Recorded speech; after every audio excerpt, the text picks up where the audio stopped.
for Jessica Dorrell and Kimberly West's motivational interview. Jessica Dorrell will be the midwife and Kimberly West will be the woman in the interview. I will be filming the interview today and we all wrote the script together. So last time I saw you, you were telling me you were thinking about cutting back your cigarette smoking. How's that been going? Not amazing. I'm still smoking 2 or 3 a day, so yeah, I've got a little bit of a way to go still. Well, you said last time that you were smoking 5 or 6 a day, so cutting back by half, that's a really great achievement. You should feel really proud of yourself. Yeah, no, I know I'm making progress, so I'm happy with that, but I know there's still some way to go, so I'm kind of looking for things to do to distract myself. Yeah, so why do you think you found it so difficult to cut them out completely?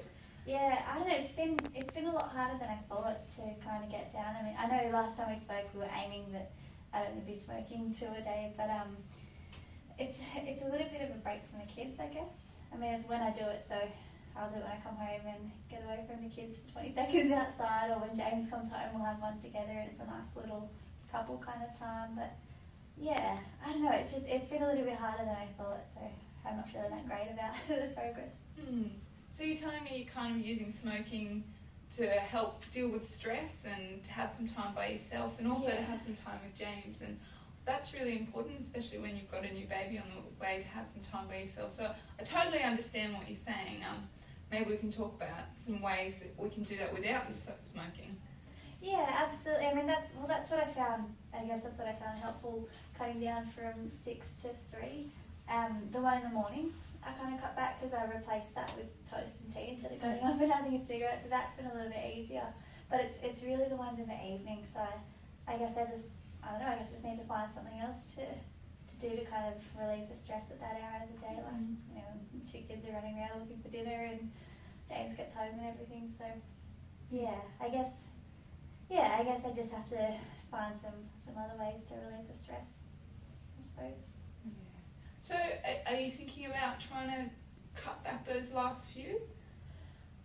Well, I mean, I know that we kind of aimed to, but it's just a little bit daunting to think about not having any cigarettes. So I don't know, like I don't want to harm my baby, I know that, but it's a little bit stressful to think about smoking 0 at this point in time.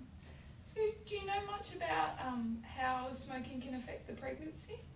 Well, I know we talked about it a little bit last time and through my last pregnancies, but I mean, I know it's not good for the baby and it can make him a little bit smaller and things, but that's not a bad thing.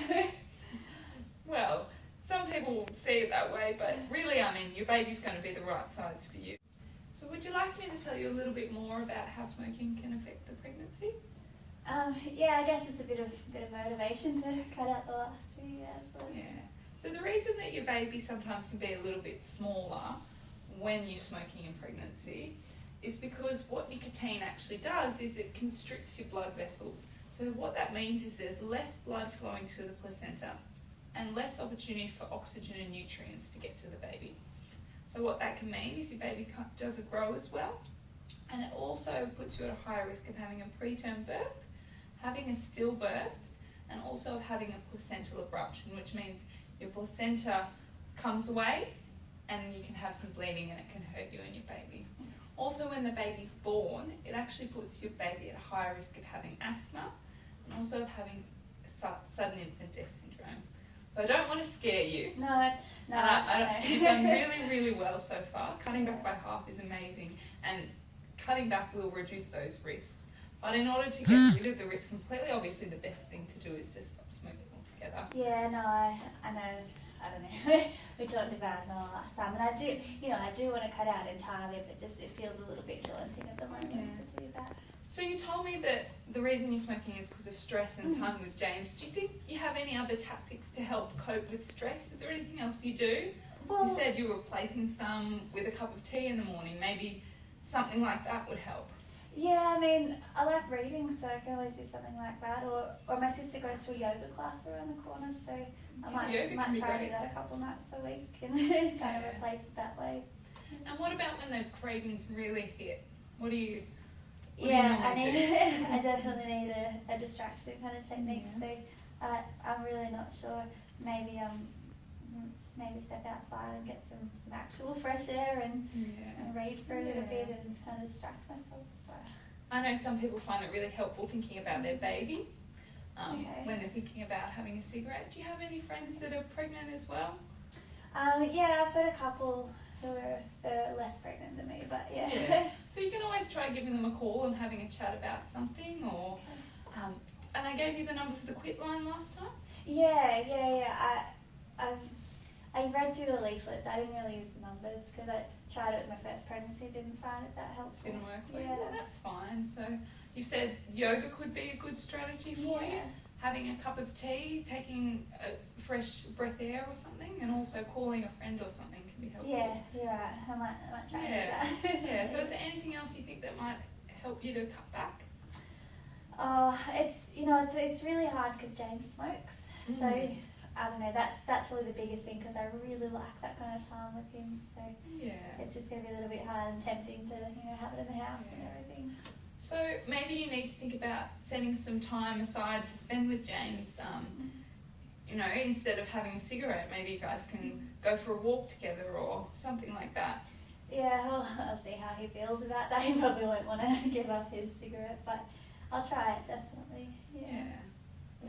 So how would you feel about setting some goals for next time I see you? Yeah, absolutely. I found it helpful last time. Yeah, fantastic. So what do you feel like would be a realistic goal for you for next? Well, I mean, the last month I halved the intake, so maybe if I can try and halve it again. I feel a little bit anxious about the thought of having none because I don't know what I'm going to be like without nicotine. But maybe if I can aim to be having one a day by the next time I see you. That would be fantastic, and it's really important to set a goal that's realistic. So we'll see how you go with this, and if you step over that goal, well, that's great. But if you reach that goal, that's fantastic as well. Okay. So so we're going to do some stress exercises and talk to your friends, maybe some yoga, spend a bit more time with James and see if that helps. Yeah. Great. So are you happy if I write this down in your notes and we can absolutely. follow up on you next time you come in and see how those goals are going? Absolutely. I mean, by the end of the pregnancy, I aim not to be smoking any a day, but I guess fantastic. one a day is a good step between now and then. Absolutely. Great. All right, I'll write that down. Wonderful.